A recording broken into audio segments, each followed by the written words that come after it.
so much to the Columbia River Economic Council for inviting me to speak for a few minutes with you today. And of course, thank you to all the business and community leaders who are here today. It is really great to see so many friends.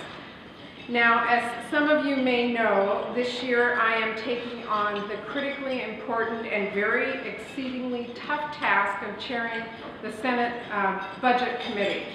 And with that assignment comes all the things you might expect, and you're probably hearing about from the talking heads on cable TV every day. It means that I am working very hard to avoid those painful automatic budget cuts known as sequestration. It means that I am working to pass a budget through the Senate this year. I have about 4 weeks that I've got to get it, put it together out of committee and through the Senate floor. And it means that I am working responsibly to reduce our nation's deficit. But what I'm spending this week on here in the state is going to communities to talk about the aspects of the budget that are just as important, but not getting as much attention. I'm talking to families and business leaders about the fact that budgets aren't just about graphs and projections. They really are about our nation's values and our priorities. And that turning things around, which we have to do, can't be about my way or the highway, but instead, in order to achieve our goals of reducing our nation's deficit and getting the right investments, we have to balance and we have to compromise. And we are talking about the fact not only do we have a fiscal deficit in this country, but we also have an education deficit, a skills deficit, and importantly here in this region, an infrastructure deficit. And addressing all of those deficits is going to take an agenda that invests in our communities, promotes growth, and that addresses our ultimate goal of creating good-paying jobs. So I thought it was really critical that I come here today to join with a group whose central mission is creating jobs, to talk about the single biggest investment that we can make in this region's economic future, and that is building a new Columbia River crossing.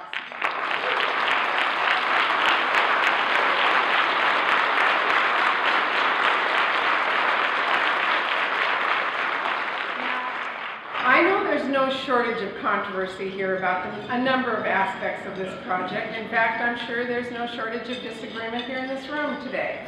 So instead of highlighting where we are divided, I wanted to remind all of us where we are united.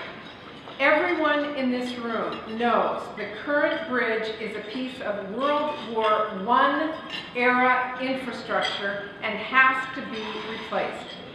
We all know from personal experience that it has the only stoplight on I-5 in the country. We know that it cannot keep up with the growth in Vancouver and Portland. We know that it is hurting businesses who are trying to get their goods to market. We know that it slows down people who are trying to get to and from work and where they need to be. And we know that the only mass transit on the bridge sits in the same traffic as everyone else. That is not mass transit. Those undeniable realities are what brought community leaders together from both sides of the river over a decade ago. That the understanding that the status quo was no longer acceptable, that brought us to a place of consensus and compromise around a bridge design that would finally bring the CRC into the 21st century. And today, they are the realities that businesses and families on both sides of this river agree on. But today, we face another set of challenging realities. And those are the realities around what it will take to actually get this project across the finish line. They are hard truths. They are that a light rail component is absolutely necessary to secure federal funding for this project.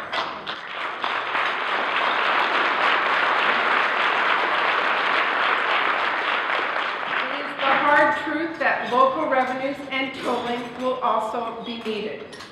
And it is the hard truth that any further attempt to change the current bridge design will cause years and most likely decades of delay. Now, I know that for many in this community, it's not easy to hear that. But we no longer live in an era where the federal government can come to the rescue on projects like the CRC. Instead, what we've got to have is a rock-solid partnership at the local level. Partnerships that are built on strong leadership and that speak with one voice. Partnerships like the ones that exist in this room today. And that's why I was so disappointed in the recent action to defund the CREDC. Those who wield their influence by turning their backs on organizations that grow jobs in this community are turning their backs on this region itself. And those who would rather ignore the needs of this community than face up to hard decisions are putting this region at real risk of being passed over for the critical investment that it desperately needs.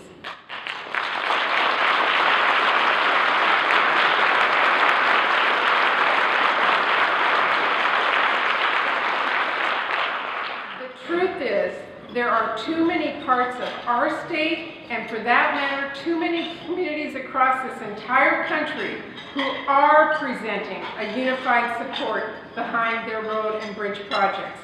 Time is not on our side.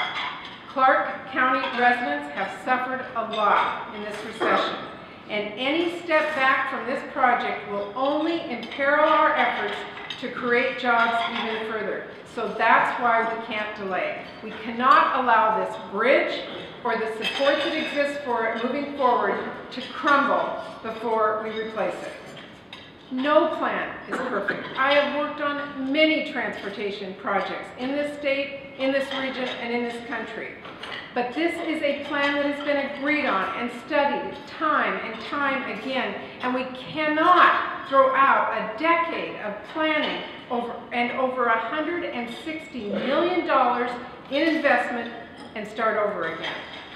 From day one, I have been very clear to this community and to all of you, I will be by your side, fighting for the funding to make this project a reality. And throughout all of the controversy and the contentious battles over this bridge, my commitment has not changed.